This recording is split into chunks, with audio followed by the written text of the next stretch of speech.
You can buy the dress, but you can't buy the breeding. The words weren't spoken.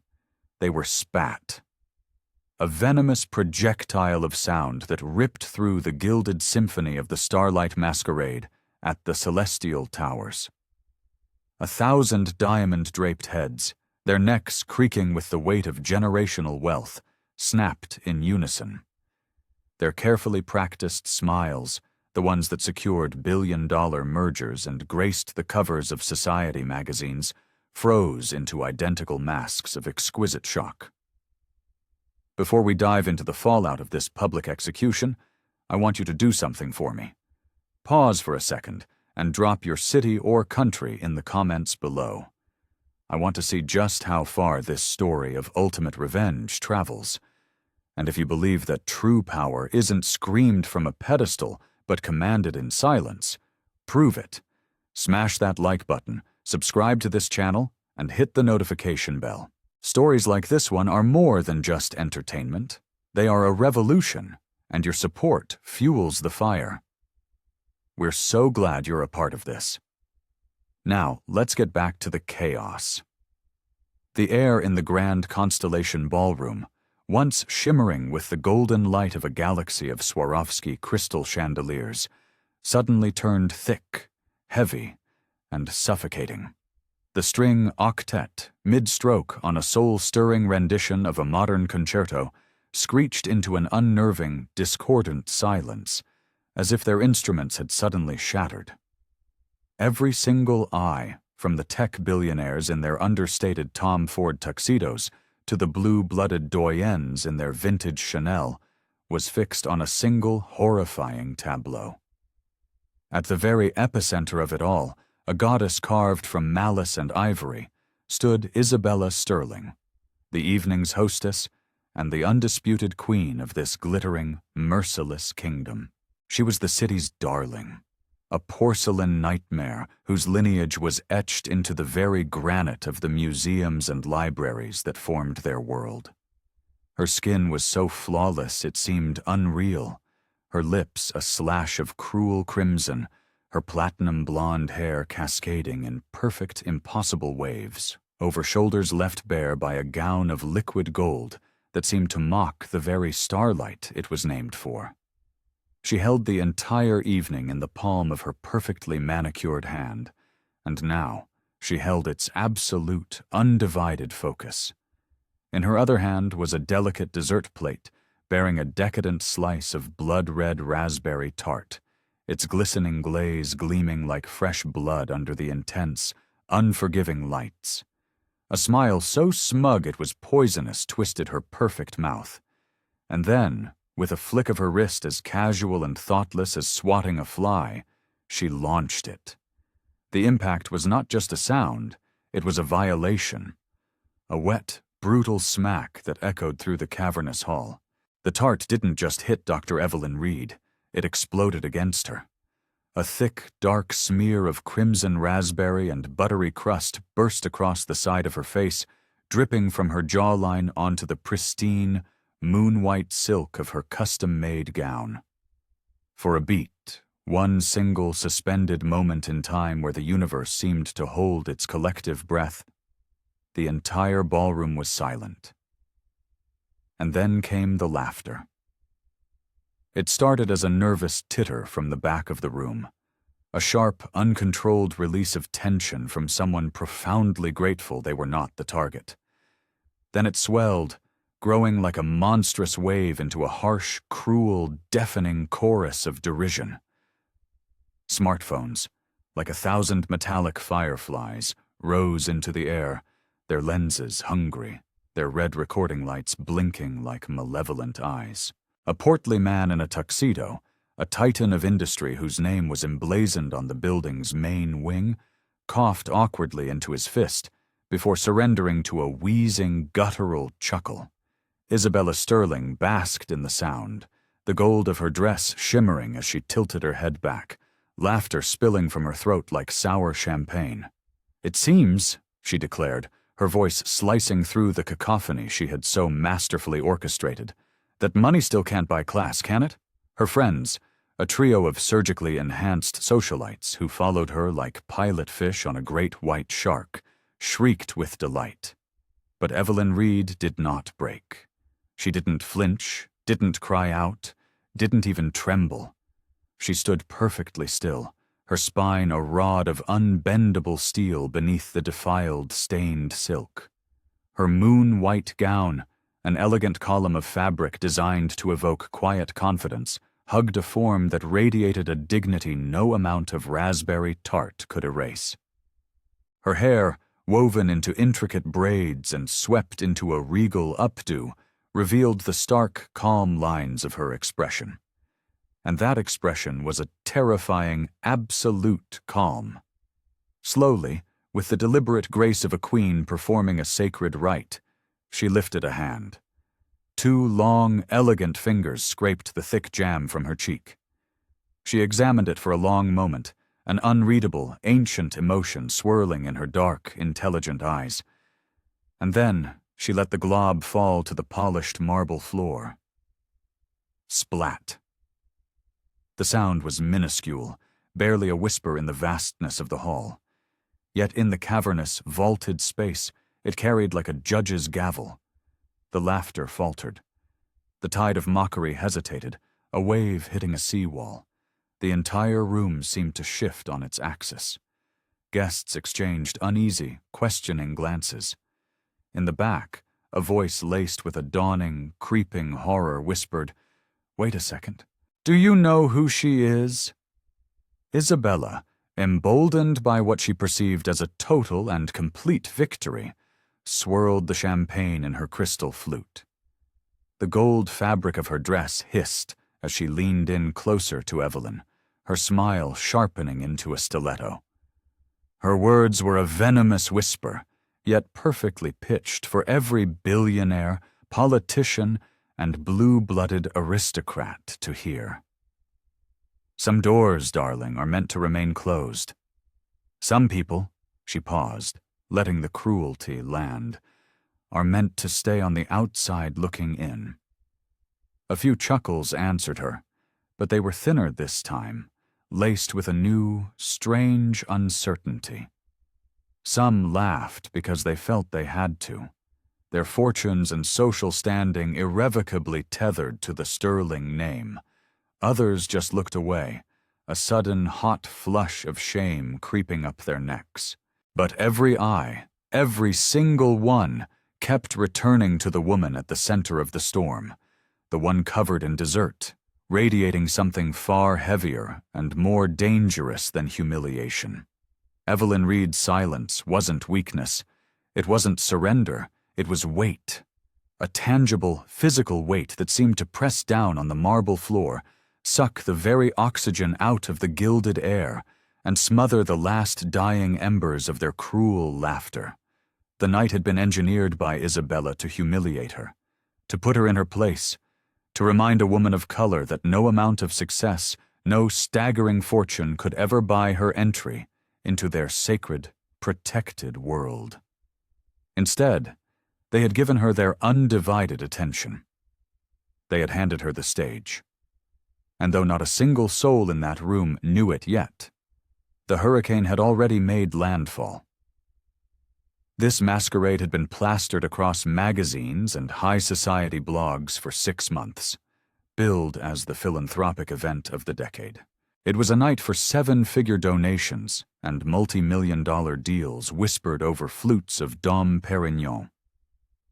The Celestial Tower's grand constellation ballroom was a cathedral built to the god of money. Frescoes of Greek gods cavorted on the vaulted ceilings, their painted eyes gazing down with divine indifference.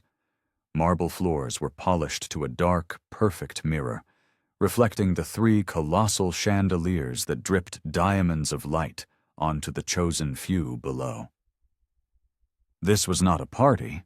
It was a performance of power, a public rehearsal of the unspoken hierarchy that ruled their world. And Isabella Sterling was the undisputed queen of that stage. She had moved through the room like a golden phantom, her heels clicking a sharp, authoritative rhythm against the marble. Guests orbited her, drawn by the irresistible gravity of her family's name. There were banking heirs whose ancestors had signed the Declaration of Independence, tech founders in their 20s who measured their worth in commas, and dowagers draped in jewels that could fund a small nation. To them, Isabella was not just a hostess, she was a gatekeeper. Her family's name was chiseled into the stone facades of half the cultural institutions in the state. This gala was her coronation, and tonight she had just exercised her divine right to decide who belonged. And at the center of her kingdom, Dr. Evelyn Reed stood, marked by the raspberry tart, her moon-white dress ruined. Around her, conversation tried to reboot, stuttering back to life in fragmented whispers and awkward, strained laughter. People were talking to fill the terrifying void her silence had created. No one moved to help her. Not a single person offered a napkin, a kind word, a gesture of solidarity. Such was the chilling power of the hostess. Her contempt was a virus, instantly contagious. To stand with the victim was to volunteer for social exile. "Utterly unbelievable," muttered a man in a perfectly tailored tuxedo, shaking his head but pointedly refusing to meet her eyes. "She provoked her, she must have," said a woman dripping in sapphires, her voice a low, vicious hiss, as if the victim herself were to blame for the assault. Above them all, Isabella laughed again, a sound that echoed through the enormous hall, a conductor's baton setting the cruel rhythm of the night. The catering staff, their faces impassive masks of practiced neutrality, continued to circulate with champagne and hors d'oeuvres, as if a public stoning was a perfectly normal part of the evening's entertainment.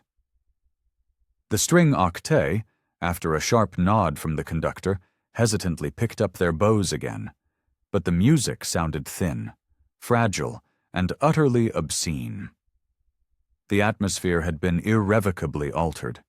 It was thick now, charged with a strange, dangerous electricity. Every glance that darted toward Evelyn was a toxic cocktail of morbid curiosity, primal fear, and a dark, reptilian hunger for more drama. She didn't move. Not yet. Isabella raised her glass in a mocking toast, her smile dripping with the nectar of her triumph. "To those of us who know our place," she announced, her voice ringing with finality. A ripple of forced, hollow chuckles answered her. Guests lifted their glasses, their eyes darting nervously, desperate to align themselves with her power without completely drowning in her cruelty. What none of them saw, what their privilege and their arrogance blinded them to, was the stillness of the woman they were mocking. For in that stillness was a gravity of its own, heavier than the chandeliers, denser than the marble, a silence that pulled every eye, every thought, back to her again and again. The ballroom belonged to Isabella Sterling, or so it seemed. But a tsunami does not announce itself with a trumpet blast. It gathers its power in the deep, silent places, building a terrible, unstoppable momentum until the weight of the water becomes impossible to ignore. And tonight, the tsunami was standing quietly in a moon-white dress, watching, waiting, and calculating. The laughter didn't fade, it mutated. Emboldened by its own cruel momentum, it crashed louder, feeding on the profound, unnerving silence of its target. The ballroom, moments before a picture of dignified opulence, now resembled a Roman Colosseum, where social assassination was the evening's blood sport. The glow of smartphone screens formed a constellation of voyeurism. Red recording dots blinked like malevolent eyes from a sea of tuxedos and designer gowns, capturing Evelyn's humiliation from 100 different angles, ensuring it would live forever in the digital ether. A man with a neatly trimmed beard, a venture capitalist known for his ruthless takeovers, zoomed his phone's camera in on the slow, dark drip of raspberry jam falling from Evelyn's jaw. A young influencer, barely 20 with millions of followers, turned her phone to her own face, whispering into the microphone, "OMG, you guys, you are not going to believe what is happening at the Sterling Masquerade. Total meltdown. Epic fail. Wait till you see this," she giggled, flipped the lens back toward Isabella, and raised her glass in a silent, sycophantic cheer. Isabella was drinking it all in, a narcissist at a feast made just for her. She strutted to the edge of the low dais, the liquid gold of her gown molding to her body, her smile wide enough to be a wound. She gestured with her flute toward Evelyn. "You see?" she crowed, her voice a clarion call of contempt that silenced the murmurs. "Proof that money can get you a ticket to the party." She paused for dramatic effect, letting the cruelty hang in the air like a poisonous fog. "But it can never, ever buy you belonging." The crowd roared. Some clapped enthusiastically, their applause sharp and percussive in the vast hall. Others merely smirked, their amusement a shield for their own cowardice. Not a single soul interfered. It was the first and most sacred law of the elite. It is always safer to laugh with the predator than to stand with the prey. Allegiance to the gatekeeper, absolute silence for the victim. A waiter, his face pale and his hands trembling, stumbled past with a silver tray of handcrafted eclairs. Isabella, without even looking, plucked one from the tray. She examined it for a second, then with a theatrical, underhand toss, hurled it at Evelyn's feet. The pastry exploded into a shower of cream and crumbs across the moon-white silk. "Oopsie," Isabella cooed, her face a mask of faux innocence as her friends howled like hyenas. Evelyn Reed remained a statue of serene stillness. The raspberry on her face was like tribal war paint, her dress a testament to their barbarism, her dignity seemingly flayed from her bone by bone. Yet her posture was unbroken. Her chin was lifted, her shoulders were squared, her eyes were unwavering, taking in everything. The cruelty, however, had a fever now. It had to keep climbing, to keep feeding itself. A man in a deep navy tuxedo leaned toward his date, his voice a stage whisper sharp enough to be overheard by a dozen people. "Can you imagine thinking she could just waltz in here and blend in? It's honestly laughable." His date, a woman with lips plumped into a permanent pout, giggled nervously, covering her mouth with her hand, though her eyes flickered with something that might have been pity, or perhaps just fear of being associated with the loser. Another guest, a grand dame of the city's art scene, muttered to her companion, "She ought to be grateful she was even invited. Some people simply refuse to understand the hierarchy."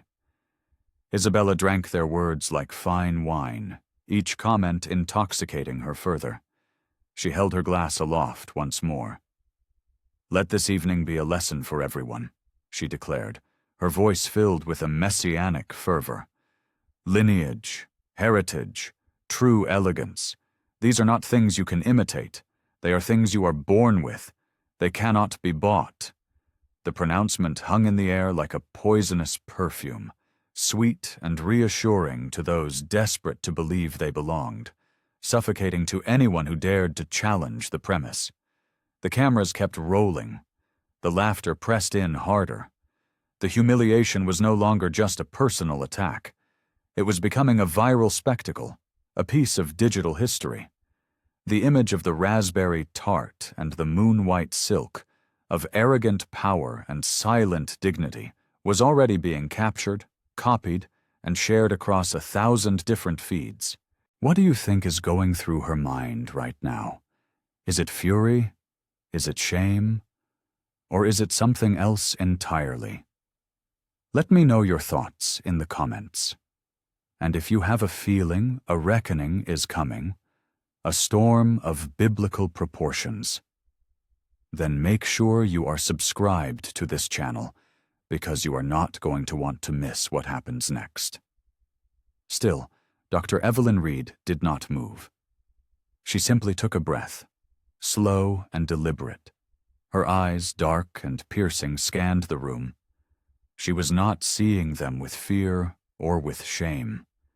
She was seeing them with the cold, patient clarity of a grandmaster strategist, watching her opponents move all their pieces, one by one, into a perfectly designed and inescapable trap. The ballroom believed it was witnessing the spectacular fall of a social climbing pretender. What they were actually watching was the deep, terrifying silence just before the lightning strikes. The raspberry jam had begun to dry on her cheek, the sugar turning tacky and tight under the relentless heat of the chandeliers. The moon-white fabric of her gown, once a flawless sweep of color, was now a battlefield map of smears and stains. To everyone in the room, she was a symbol of epic social failure, a cautionary tale to be whispered about for years. But inside her own mind, she was something else entirely. There was no chaos within her. There was only a chilling, diamond-hard clarity. She could hear the voice of her grandmother, speaking to her from a memory 25 years old, in a small kitchen that smelled of fried plantains and hibiscus tea.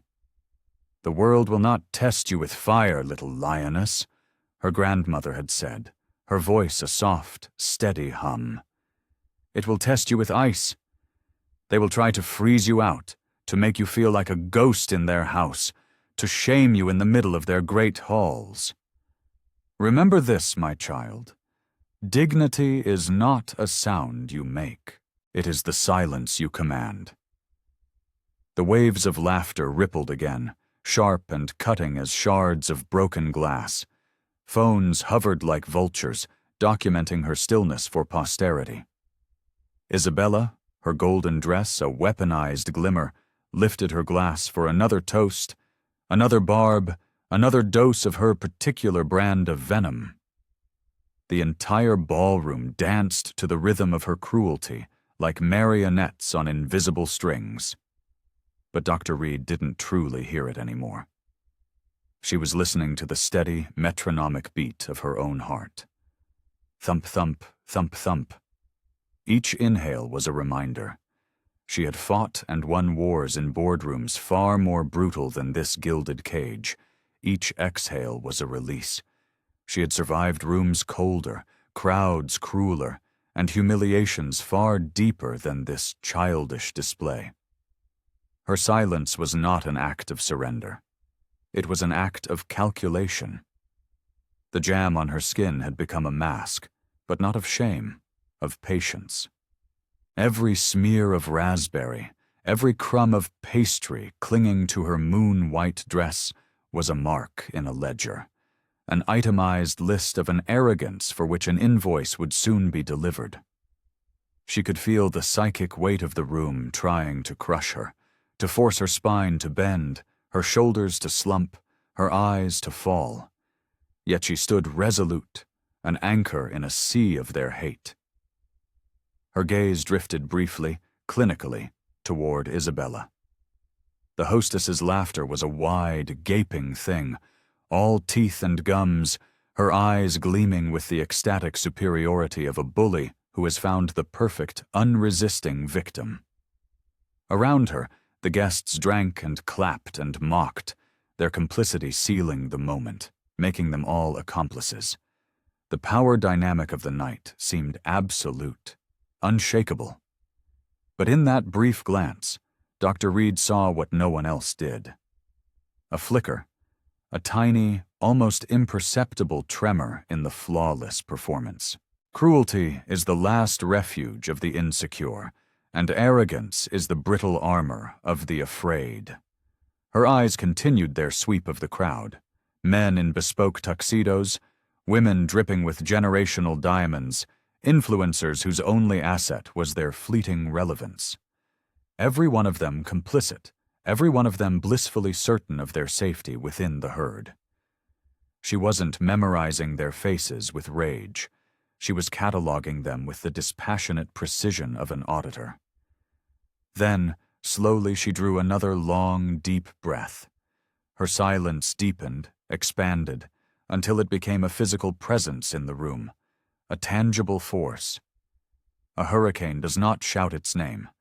It gathers its power in the distant, quiet ocean, unseen and unheard, until the very pressure of the air changes and becomes too heavy to breathe.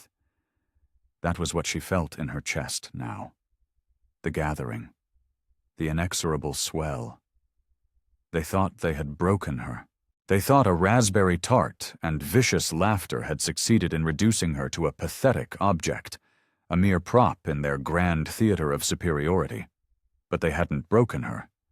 They had given her a gift, a stage, a microphone more powerful than any in the building, an audience that was watching with rapt attention, believing they were witnessing a downfall.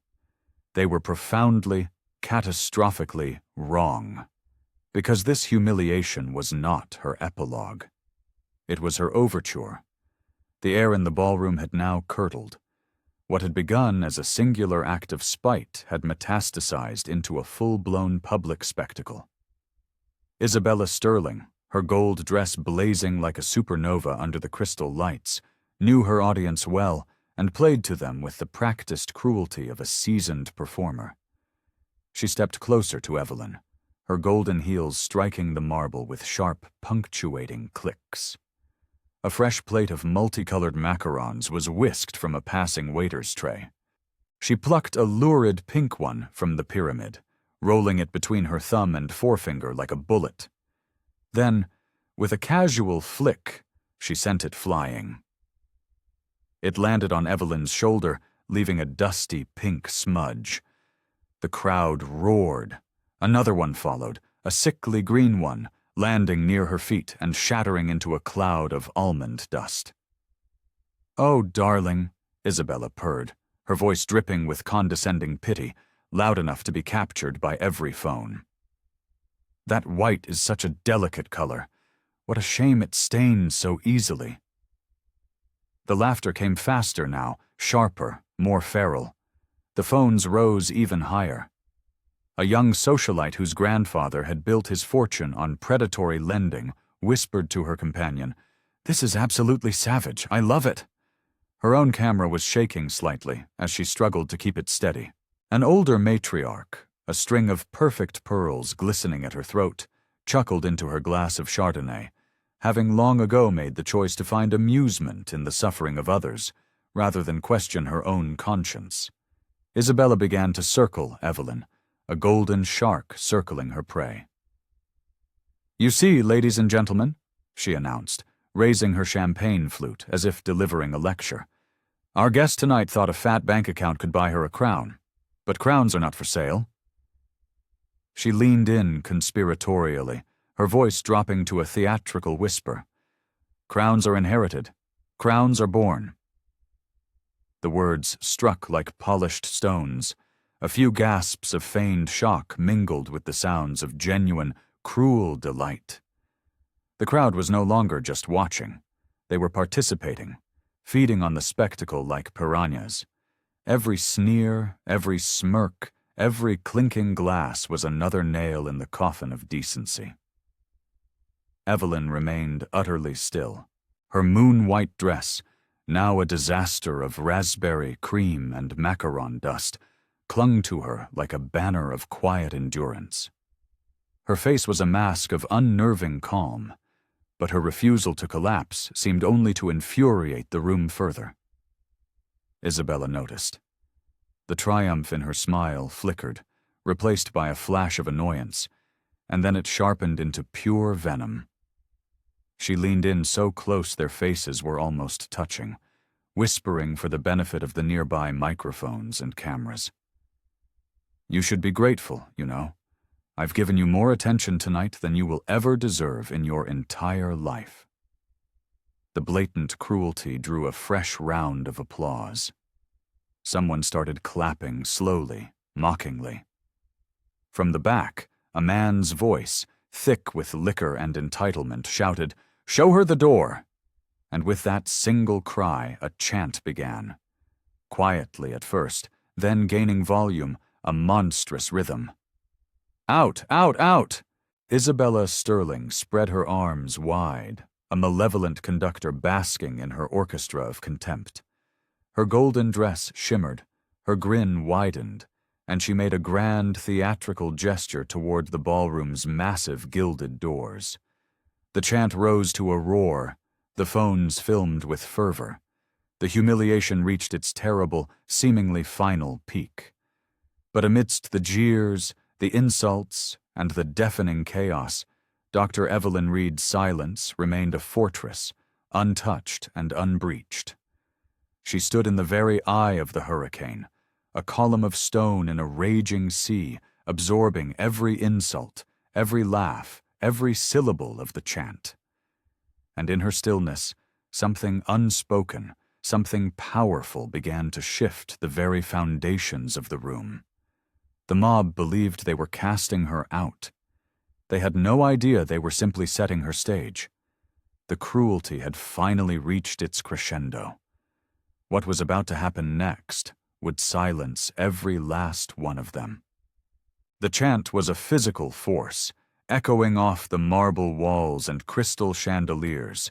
Out! Out! Out! It thundered with the righteousness of a verdict delivered, swelling with each repetition, until the very air seemed to vibrate with the sheer power of their collective scorn. The faces in the crowd gleamed with a feverish mixture of sweat and malice, their phones held high, red recording lights blinking like a horde of watchful, unforgiving eyes. Isabella was ecstatic. She raised her arms higher, a malevolent priestess conducting the ritual sacrifice. Her golden gown blazed as she spun in a slow, triumphant circle, displaying the crowd's unwavering allegiance, as if their derisive laughter were diamonds woven into her dress. "You see?" she screamed over the deafening noise.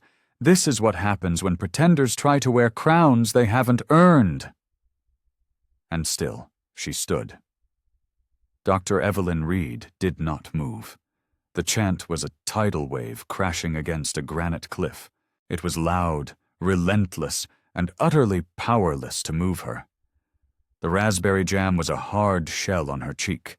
The crumbs and stains were a modern art masterpiece of cruelty on the moon-white silk of her dress. But her spine remained straight as a spear. Her chin remained lifted. And then it happened.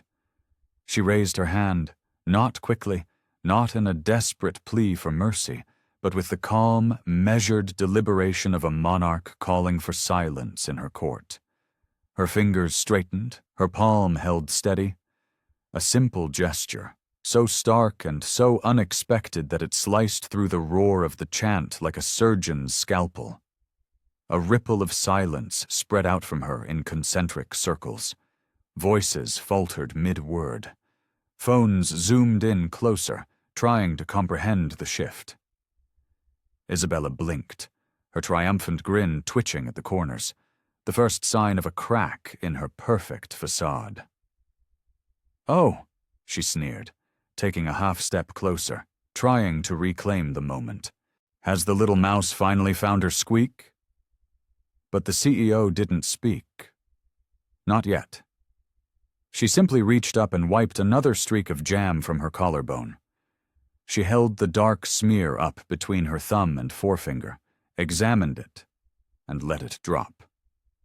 The sound of the raspberry jam splattering on the marble floor was almost inaudible, but it cracked through the room with the force of a gunshot. The room froze.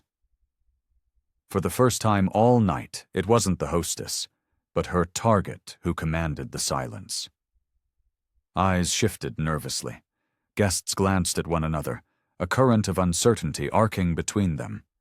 The script of the evening's performance had just been violently rewritten. Finally she spoke. Her voice was calm, resonant, and carried through the cavernous hall without any need for a microphone.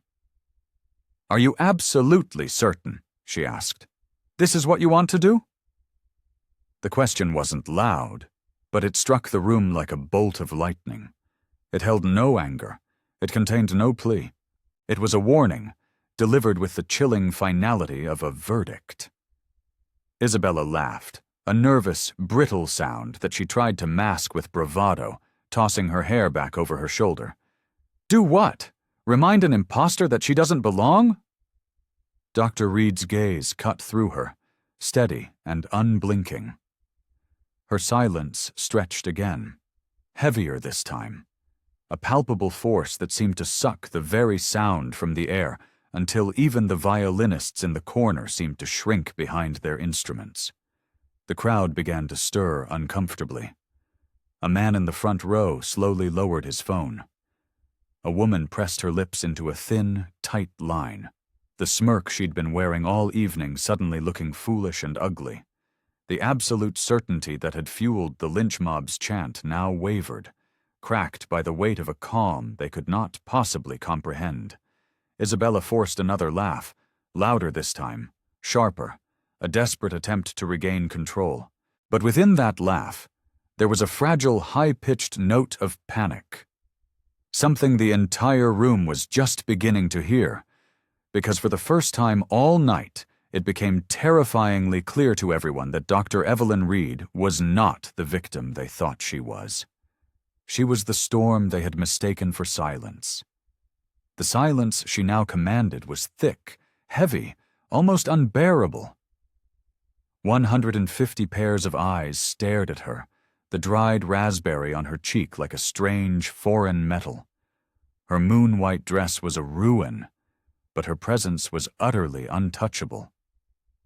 The air in the ballroom felt heavy, static, and every second stretched into an uncomfortably long eternity. Then the whispers started. "Who is she?" a young man muttered, lowering his phone and turning to his friend. "Seriously, I know I've seen her face before. Wasn't she on the cover of Forbes or something?" Another guest whispered to her husband, her diamond earrings catching the chandelier light as she shook her head. "No, it couldn't be. If she were that woman, she wouldn't just be standing there taking this." But the seeds of uncertainty had been planted, and they were spreading like cracks across a frozen lake. The unified chant had died. The confident laughter had evaporated. In its place, a nervous murmur multiplied, 100 different questions crawling through the opulent ballroom. Isabella made a desperate attempt to seize the narrative back. She lifted her champagne glass again, forcing her lips into a wide, brittle smile. "Don't be fooled by a power suit," she sneered, her voice shrill. "A fancy magazine cover doesn't make you royalty. This is my house, my city, my world. She's just another wannabe outsider trying to force her way through the door." But her voice no longer held its whip-crack authority. It wavered ever so slightly, trying to rise above the growing tide of recognition. Guests were remembering news articles, television interviews, photos from global economic forums. They had seen this woman's face before, not smeared with dessert, but framed by headlines that spoke of global logistics, technological innovation, and fortunes measured not in millions, but in billions. Dr. Reed stood unmoving, letting her silence speak more articulately than Isabella's frantic words. Her eyes scanned the crowd, resting for a brief, powerful moment on those who whispered, just long enough to make them drop their gaze in a flush of shame. Then she spoke again, her voice still quiet, still steady, each word a perfectly chosen weapon. "You believe I am here tonight because I needed your invitation." Gasps rippled through the hall. The sheer audacity of her tone struck harder than any insult. It was not the sound of defiance. It was the sound of absolute certainty. A man near the front shifted uneasily, tugging at the collar of his tuxedo. "Wait," he whispered urgently to his wife. "Isn't she the one who bought out Consolidated Air Freight?" His voice trailed off, but the question hung in the air, heavy and terrifying. Phones were no longer recording. They were now weapons of research. Guests scrolled with a feverish intensity, their fingers tapping, screens glowing in the dim, golden light. And there it was. Her face, unsmeared. Her name, Evelyn Reed, founder and CEO of a global tech and logistics empire, and next to her name were numbers, numbers that made the collected wealth of everyone in that room feel like pocket change. A woman gasped, her hand flying to her mouth. Another guest whispered, a choked sound of horror. "Oh my God!" Isabella saw it. Panic flashed across her face like heat lightning before she smothered it with another paper-thin laugh. "Don't let her fool you," she shouted, her voice verging on a screech. "She's a nobody, a nothing." But even as the words left her mouth, her eyes were darting desperately toward the crowd, reading their horrified expressions, feeling the catastrophic fracture of her control. Dr. Evelyn Reed didn't need to shout. She let the murmurs do the work for her. She let the devastating truth bloom like wildfire in dry grass. She had always understood a fundamental principle of power that no one in this room ever had. It doesn't come from raising your voice. It comes from making others lower theirs. The tide was not just turning. It had become a tsunami. Isabella Sterling could feel the marble floor slipping out from under her golden heels.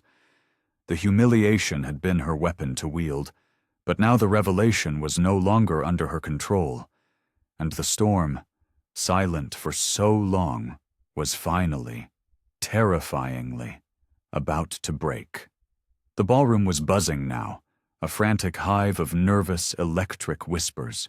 Smartphone screens glowed, faces illuminated in the stark white light, growing paler as the brutal truth cut through generations of insulated rumor. They had come here tonight, expecting cheap theater, some juicy gossip, a safe, socially sanctioned spectacle of public shaming. Instead, they found themselves staring at a woman whose corporate empire was woven into the very fabric of their lives, into the industries they depended upon, into the stocks that padded their portfolios. Dr. Reed let them whisper. She stood firm in her ruined moon-white dress, the raspberry on her cheek now a badge of honor, her silence more potent than 1,000 speeches. When she finally spoke again, her voice was low but crystalline, slicing through the nervous den like a diamond cutting through glass. "Some of you in this room," she said, her eyes sweeping over them with a cold, dispassionate assessment, "sign contracts with my subsidiaries without ever bothering to read the name on the letterhead." A sharp, collective intake of breath. Someone's phone slipped from their nerveless fingers and shattered against the marble floor. A man in the second row, the venture capitalist who had zoomed in on her humiliation, went rigid, his face draining of all color. He recognized her name now, because it was the signature on the quarterly 9-figure funding checks his firm received. Isabella's laugh was brittle now, sharp as splintering glass. "She's bluffing. This is just a performance. Don't listen to a word she says." She tried to raise her champagne flute in a defiant gesture, but her hand was shaking so badly that golden drops spilled over the side, tracing a path down her wrist. Dr. Reed slowly turned her gaze back to her, calm and utterly unflinching. "You call this your house? Your city? Your world?" She paused, letting her voice gain weight with every syllable. "But please, Isabella, tell me. Tell us all. What happens when the lines of credit that finance your father's art galleries, your mother's boutiques, and your family's real estate holdings simply vanish by sunrise?" The words fell like granite stones into a silent pond. The last of the laughter was swallowed by a vacuum of pure dread. Guests shifted on their feet, glancing at one another. Some of them already knew. The others were realizing for the first time that their comfort, their wealth, their very social positions were all threads in a vast, intricate tapestry that she, Dr. Evelyn Reed, held the power to unravel with a single command. "Enough!" Isabella snapped, her voice cracking against the high vaulted ceiling. "You don't scare anyone here." But her own friends were looking profoundly uneasy now. Their smiles had frozen into brittle masks. Their laughter was a strangled memory. One man muttered under his breath, "She controls the Meridian Tech Fund, doesn't she?" Another whispered back, "And the shares in Global Pacific Airways? My God, she's that woman." Evelyn took another slow, deliberate breath, as if she possessed all the time in the world. She raised her hand again, palm outward, not to command silence this time, but as if to steady the violently shifting room. The ballroom leaned in, a collection of captive souls listening in spite of themselves. "Are you certain?" she repeated softly, the words an echo of her earlier, chilling warning. "That this is the stage you want to stand on with me?" The question didn't just fill the room, it remade it. Power itself tilted on its axis, a subtle but undeniable tectonic shift, the first deep tremor before a cataclysmic earthquake. Isabella tried to laugh again, louder, more hysterically this time, but it was hollow, reedy, the sound of utter desperation. Her golden dress still sparkled under the lights, but it no longer blazed with authority. It looked like tinsel. The crowd wasn't even looking at her anymore. Their gaze was fixed, with a mixture of terror and awe, on the woman she had tried to destroy.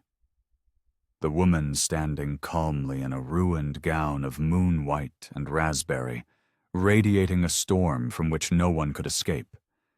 And for the very first time all night, raw animal fear flickered not in the victim's eyes, but in the hostess's. Isabella Sterling's smile had now cracked beyond any hope of repair. Her crimson lips were stretched into a terrifying rictus, trembling at the corners. The laugh she tried to summon again died in her throat, choked off by the wall of silence pressing in from all sides. Her golden dress still blazed under the crystal chandeliers, but it no longer radiated power. It clung to her frame, a shroud of desperation. Dr. Evelyn Reed took another deliberate step forward. The marble floor gleamed beneath her heels. The raspberry jam had dried into dark scars across her moon-white gown. But with every passing second, she seemed to stand taller, her presence filling the vast ballroom more completely than the chandeliers or the music ever could. Her voice was steady, each word a perfectly calibrated instrument of destruction, every syllable carrying the crushing weight of inevitability. "This foundation you celebrate tonight," she began, her eyes locking with Isabella's, "this sterling legacy fund you are all here to toast, runs almost exclusively on my capital." A gasp tore through the crowd like a physical shockwave. 100 heads turned as one toward Isabella, whose face had blanched to the color of ash, as if the words themselves had struck her. "I have personally invested $7.8 billion into the very structure you so proudly claim as your family's empire," Dr. Reed continued, her tone not boastful but factual, clinical, surgical. "And tonight, in front of all your allies, your patrons, and your cameras, I am formally withdrawing it all." First there was silence, then absolute panic. Guests gasped. Phones which had been put away were whipped out again. Conversations exploded in frantic, terrified whispers. A man clutched his chest, muttering to his wife, "That's the entire lifeline of the foundation. It's everything." Another man hissed to his companion, "Without her, they're not just broke. They're liquidated. They collapse." Isabella staggered back a step, the champagne flute finally slipping from her nerveless grasp. It shattered on the marble, a small, violent explosion of crystal and sound. Champagne bled across the floor like liquid gold pooling at the heels of her shoes. You can't," she stammered, her voice suddenly tiny, stripped of all its former bravado. "This is my family's—" "It was," Dr. Reed cut in, her voice calm, her words final. But now, it ends. The weight of those 4 words crushed the air from the ballroom. The guests who had howled with laughter at a woman smeared with jam now stood pale and silent, their own comfortable futures unraveling in the space of a single sentence. The glamour of the gala disintegrated, replaced by a cold, metallic dread. The whispers were no longer about gossip. They were about survival. She just pulled nearly $8 billion. The gala, the foundation, it's over. They'll lose everything. The houses, the collections, everything. For the first time, every single eye in the room completely abandoned Isabella. They turned fully and completely toward Dr. Evelyn Reed. They were not looking at an object of ridicule, nor were they looking at a victim of their cruelty. They were looking at the sole, absolute power in the room. Isabella tried to speak again, but her voice broke into a pathetic, whispered sob, drowned out by the storm she herself had summoned. Her invisible crown, the unspoken authority she had wielded so brutally all night, had shattered, and everyone in the room saw the glittering fragments of it lying at her feet. Dr. Reed raised her chin, steady, unbroken, and let the silence hang for 10 long seconds, sealing the truth in amber. The humiliation had not just flipped, it had become an annihilation. The gala no longer belonged to its hostess. It belonged to the woman she had tried to destroy, and the empire that had spent a century mocking the outside world was crumbling to dust before their very eyes. The ballroom imploded into chaos. What had been a shrine to refined privilege moments earlier now devolved into a scene of raw, primal panic. Phones buzzed with frantic calls and messages. Diamond-studded patrons, their faces pale, clutched their devices as if that $8 billion had been vacuumed directly from their own accounts. "Get finance on the phone now," one man hissed to his assistant, his voice tight with dread. "They'll announce this to the markets by morning. We have to sell off," another guest muttered, his eyes darting toward the exit as if sheer distance could shield him from the radioactive fallout. Isabella Sterling stood frozen, a tragic figure in a golden dress, champagne pooling around the shards of her shattered life. The dress no longer shimmered. It looked gaudy, vulgar against the sheer magnitude of what she had lost. The so-called friends, allies, and donors who had orbited her all evening backed away, one by one. No one reached for her hand. No one offered a comforting whisper. They turned their backs, suddenly desperate to disassociate themselves from the cataclysmic collapse happening in real time. A young socialite pulled her cashmere shawl tighter around her shoulders, muttering, "She's finished, utterly finished." A woman who just an hour ago was seated at Isabella's right hand leaned into her husband's ear. "We should leave now, before we're photographed anywhere near her." It was too late. Photographers from the city's major news outlets had already arrived, drawn like sharks to the scent of blood in the water. Cameras flashed, their bright, merciless light capturing Isabella in her moment of utter ruin, her arrogant crown fallen, her inherited power stripped bare.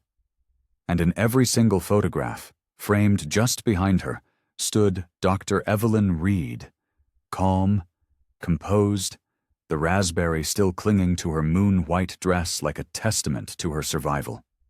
News alerts began to ping on phones all across the hall, a digital chorus of doom. Breaking: Dr. Evelyn Reed withdraws $7.8 from Sterling Legacy Fund. Shock at Starlight Masquerade. Hostess publicly humiliated as empire collapses. Power shift. Tech mogul dismantles century-old dynasty overnight. Isabella tried to speak, to reclaim some shred of her authority. "This is my family's legacy," she cried, her voice breaking as she looked desperately at the indifferent crowd. No one listened. Her words dissolved into the growing murmur of reporters, the clicking heels of guests arranging for their cars, the hushed whispers of lawyers already calculating their billable hours. Dr. Reed hadn't moved. She didn't need to. Her silence spoke with more authority than the rising panic. Her stillness was a center of gravity, drawing every eye, every headline, every last shred of allegiance toward her. Above the grand fireplace, a massive oil-painted portrait of Isabella's great-grandfather loomed, a stern symbol of dynastic power. Tonight, its gaze seemed almost to mock his descendant. Beneath it, his entire legacy crumbled, abandoned by the very people who had cheered her on just an hour before. The chant of "out, out, out" that had once targeted Evelyn now seemed to hang in the air over Isabella herself. Not spoken aloud, but written in every averted gaze, every hurried step toward the gilded doors. Her kingdom had fallen, and at its very center, as calm as she had been at the beginning, stood the woman she had tried and failed to humiliate. She was no longer the target. She was the architect. The ballroom was no longer a place of glamour. It was a tomb, a ruin of trembling gold silk, of champagne staining marble like a memory, of whispers that cut sharper than the concerto ever could. Isabella stood abandoned, her empire a pile of smoking rubble glowing in the light of smartphones and news cameras. But at the epicenter of it all, calm, unbowed, stood Dr. Evelyn Reed. She did not rush her exit. She did not gloat. She simply adjusted the shoulder of the moon-white dress that clung to her form. The raspberry jam had hardened on its fabric like battle scars. Her hand brushed a final streak from her cheek, not to hide the evidence of the assault, but to reveal the unwavering steadiness of her gaze beneath it. Reporters surged forward, their questions sharp and hungry. "Dr. Reed, is it true you've pulled the entire endowment? Will the Sterling Foundation collapse tonight? What message are you sending with this monumental decision?" She raised her hand, just as she had done before, to silence the hateful chant.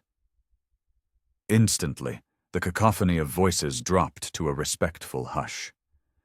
The power in the room was no longer held in Isabella's golden dress or her family's centuries-old name. It resided here, in this woman, whose presence commanded obedience without a single shout. Her voice, when she spoke, was measured, deliberate, and echoed with profound meaning. "Dignity is not for sale." She paused, letting the words sink in. "And power is not a crown you inherit. It is the truth you are willing to stand on when the entire world tries to break you." The words rang across the marble and glass, searing themselves into the silence of the ruined party. No one dared to interrupt. Even the flashing cameras seemed to pause, as if the lenses themselves understood they were capturing not just a news story, but a moment of history.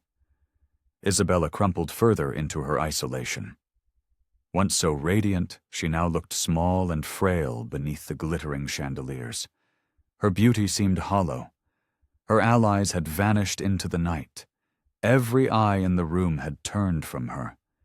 Even the portrait of her great-grandfather above seemed to be glaring down at her in judgment. Finally, Dr. Evelyn Reed turned to leave.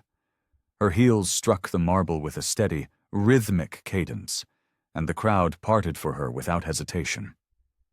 A sea of tuxedos and gowns cleaved down the middle, forming an aisle as though their instincts recognized true sovereignty when they saw it. Men worth billions stepped back. Women draped in diamonds lowered their gazes. She did not look back as she walked through the great gilded doors. Her voice carried one last time, a final, unforgettable lesson for the people who had so eagerly watched her humiliation.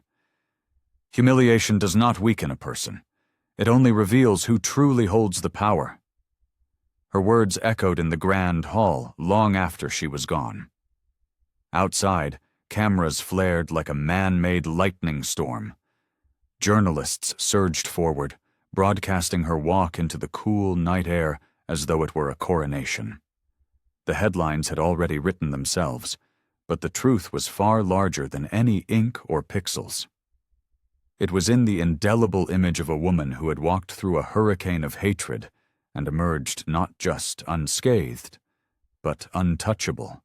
Back inside the ballroom, a funereal silence lingered. Isabella finally collapsed into an empty chair, her golden dress pooling around her like the ruins of a fallen throne. No one came to comfort her. The ghost of the chant, "Out, out, out," whispered through her memory, but this time it was hers, and hers alone to hear. This story serves as a powerful reminder that the world is changing. The old guards of inherited power and privilege are being challenged by a new kind of authority, one that is earned through resilience, intelligence, and an unbreakable spirit. True strength isn't about the name you're born with or the doors you can open. It's about the foundations you build yourself, stone by stone, so solid that no storm can ever wash them away. It's about knowing your worth, even when the world throws everything it has at you to make you forget. If this story moved you, if you believe in the power of standing your ground, then share this video. Let it reach everyone who has ever been underestimated. Subscribe for more stories that matter, and hit that notification bell so you never miss an update. Thank you for being a part of this community. Thank you for watching.